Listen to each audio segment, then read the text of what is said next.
Hi, everyone, and welcome to the State of State Schools podcast. I'm your host, John Stamper, Christian author, former homeschooler, and former public school teacher. Once a week, I'll give a quick recap of the most important headlines in education and pull back the curtain on what's really happening in our kids' schools. If you're a teacher, parent, or homeschool family, this podcast is for you. Thanks for listening, and let's get started. Hi, everybody. Welcome to episode number 28. We have 5 headlines to get to, all coming from the week of June 26th. But before we get to those headlines, I want to welcome any new listeners, and I want to briefly introduce myself. My name is John Stamper. I'm a former homeschooler and a former public and private school teacher of 13 years. I'm also the author of Conflicted, Pulling Back the Curtain on Public Education. You can find that book on Amazon and on masterbooks.com/conflicted. I believe that my homeschooling background, coupled with my teaching experiences, especially in Chicago public schools, I believe that provides a unique perspective that parents and teachers would be interested in hearing. If you want to know a little bit more about me, you can go back to the introduction episode on my podcast, which you can find on Spotify and Apple Podcasts, also on YouTube. So welcome, and here are the headlines for this week. This week we're talking about classical education in Miami, parents in Maryland, the skyrocketing number of non-binary students, Maine being divided over education and culture, and teachers' unions advising the Department of Homeland Security. That's right. Headline number 1, Randi Weingarten is the head of the American Federation of Teachers, the AFT, which is the second largest teachers union in America, second only to the NEA. Weingarten has recently been criticized, and rightly so in my opinion, for her role in pushing to keep schools closed during COVID. She claims that she tried to get schools open sooner, but her communications with the former CDC director prove otherwise. In my book, I also wrote about how Weingarten praised a news article that said parents should not have a say in what's taught in schools. Well, Randi Weingarten will now be advising the Department of Homeland Security, DHS, that's right. So you might be thinking that this seems like a strange partnership, but Alejandro Mayorkas, the DHS secretary, he said that Weingarten, being on the advisory council, quote, will provide strategic and actionable recommendations to the secretary on campus safety, security, improved coordination, research priorities, hiring, and more, end quote. So you're telling me that Randi Weingarten is the person to go to for advice on campus safety and security? Isn't there someone with a military or law enforcement background that might be able to give better safety and security advice? So 2 big things that we do know about Weingarten are, 1, she pressured the CDC to allow schools to stay closed during COVID, and 2, she thinks parents should not have a say on what's taught in the classroom. So based on those 2 positions, what would you expect her to say to the Department of Homeland Security? What kind of quote-unquote strategic and actionable recommendations will she be making to the Secretary of the Department of Homeland Security, I wonder? So here's what this new partnership between Weingarten and the DHS really means. First of all, the teachers' unions will continue to lobby to create whatever education policy they want. Then, whenever parents protest or speak up at school board meetings about these policies, the teachers' unions and leaders like Weingarten, they can say that parents are being terrorists, like they've done before. But now that Weingarten is advising the Department of Homeland Security on campus safety and security, will the Department of Homeland Security now arrest those parents who are being called terrorists? It's not far-fetched at all. So anything at this point would be speculation, but we should definitely consider what this person, Randi Weingarten, and the teachers union she represents, what they've stood for, what she advocates for. And then consider the fact that the Department of Homeland Security will very likely be following her advice on school policies and procedures. So this is definitely something parents will want to consider before the fall semester.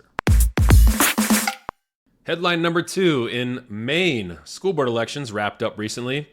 The Director of Government Relations for the Maine Education Association, which is the largest teachers union in that state, praised those communities and those school boards that rejected conservative candidates, or those who oppose critical race theory, those who want to ban sexually inappropriate books from school. So the director stated, quote, "There's been too much ink and too much press time dedicated to the places where we've seen a small number of parents who are bringing up maybe culture issues or they want to ban books. I think that was soundly rejected around the state in school board races," end quote. He went on to say that voters in Maine, quote, "voted to support school board members who are best positioned to move public education forward," end quote. Move public education forward. So the director even gave an example of an incumbent superintendent who lost their position in recent elections because they wanted only the United States flag and the state of Maine's flag to fly in schools, which means that, flags like the pride flag and the trans flag would be banned. So this is an example given by a representative of the largest teachers union in Maine. This is an example of a positive thing. This is what they consider moving forward. So moving forward means getting rid of the superintendents, the school board members who want to honor the American flag and they want to honor the state's flag, and that's it. Get rid of those people. That's called moving forward. What does, quote unquote, moving forward mean? Well, it seems to mean that critical race theory and transgenderism will continue to be taught, and sexually inappropriate books will continue to be stocked in school libraries.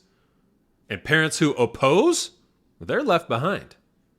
That apparently is what moving forward looks like. However, I say all the time that not all schools are the same, and not all schools are on board with woke curriculum. For example, the Herman Public School District in Maine elected a slew of conservative candidates who oppose teaching critical race theory, and they oppose sexualizing children in public schools. So this took place in Maine, but what does this mean for families around the country in Indiana, Arizona, or South Dakota? Well, my opinion is that we will continue to see this kind of divide across the country. Some school districts will support critical race theory and gender ideology, and other school districts will oppose it. As passionate as you are in your beliefs, the other side is equally as passionate about theirs. Unfortunately, on these heated topics, there's not much middle ground to agree on. So the bottom line is it'll be up to parents to know the difference, as it should be. Headline number 3, in New Jersey, the number of public school students who identify as non-binary has increased over 4,000% in the last 3 years. According to the New Jersey Department of Education, in 2020, just 16 students in the entire state identified as non-binary. Now it's 675 students. Approximately 10% of those students are elementary school students. And that's just one state. On a recent episode, I mentioned poll data that claimed up to 25% of Gen Z identifies as LGBTQ+. So let me just ask you, how do you explain this? Do you think the education system has anything to do with these numbers? What about social media or the media in general? Do they play a role? And finally, what does the Bible say about this issue of homosexuality and transgenderism? Something to think about. If you want to read an amazing book about the transgender craze, especially if you're the parent of young girls, read Irreversible Damage by Abigail Shrier. She points out how social media and friend groups are directly related to the increase in the number of young people who say they're trans. So if you do get the book, read it all the way through because you do not want to miss the sections near the end where she discusses the experiences of people who've undergone sex change surgeries. Many of these stories are so horrifying and barbaric and heartbreaking, it's mind-blowing to think that we allow this to happen in the United States of America. Headline number 4 comes from Montgomery County in Maryland. You may remember that Montgomery County was in the news earlier this year because they saw a 582% increase in the number of students identifying as non-binary. similar to what we just talked about in New Jersey. The school district even announced their plans to implement more LGBTQ inclusive materials into their English curriculum. So when some families said that they wanted to opt their children out of that LGBTQ curriculum, the school district pushed back with their policy that says families, quote, may not choose to opt out of engaging with any instructional materials other than family life and human sexuality unit of instruction, which is specifically permitted by Maryland law. As such, teachers will not send home letters to inform families when inclusive books are read in the future, end quote.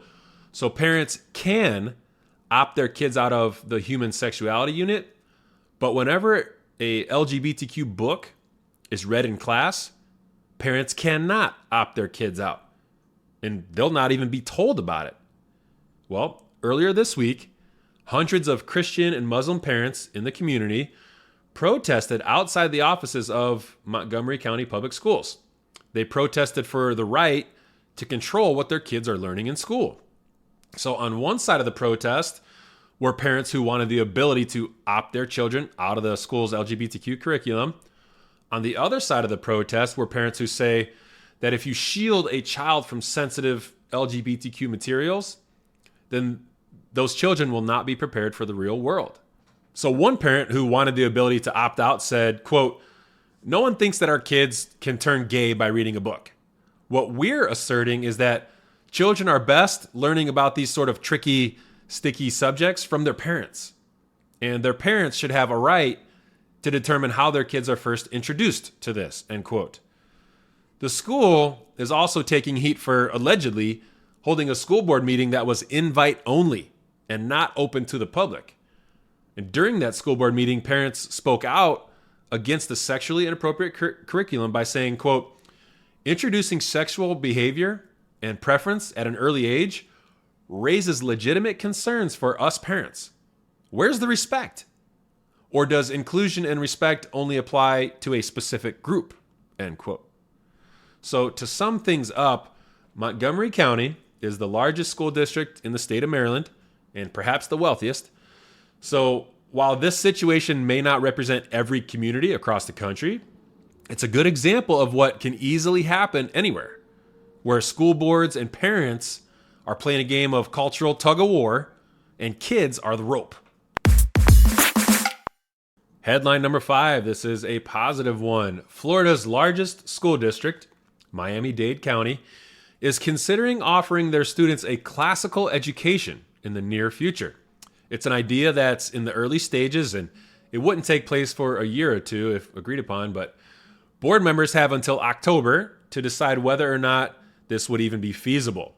So the idea is that parents could opt in to a classical curriculum if they want it. So what's the difference between a classical education and a progressive education? Well, generally speaking, a classical education focuses on traditional subjects like math, science, civics, and classical literature. Progressive education, which is what most of our public schools are providing right now, focuses more on current issues like social reform or cultural issues. So there are examples throughout history of what happens when a country removes their traditional classical education and implements a more social, cultural, or political education. I discussed this topic in chapter 8 of my book and also in episode 16 of this podcast called Dangerous Parallels. But here are just a few examples of countries that removed traditional education and implemented a progressive curriculum. So first of all, the education system in the USSR under Vladimir Lenin, they implemented new history and focused on politics. Lenin famously stated that kindergarten classes were the sprouts of communism.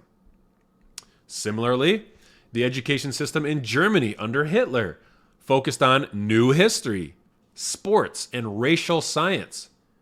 Hitler stated about children, quote, if the older generation cannot get accustomed to us, then we shall take their children away from them and rear them as needful to the fatherland, end quote.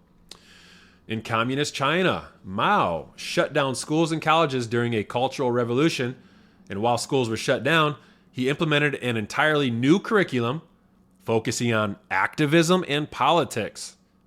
Sensing a trend here. In Cambodia, under Pol Pot, teachers were rewarded for promoting communism in the classroom. And in North Korea, teachers meet regularly with officials to discuss which political policies must be implemented in schools. So history is a great teacher. It's a great roadmap. We can learn from these education systems that emphasize politics, they emphasized social issues and cultural issues, and they all but removed core subjects like math, science, classic literature.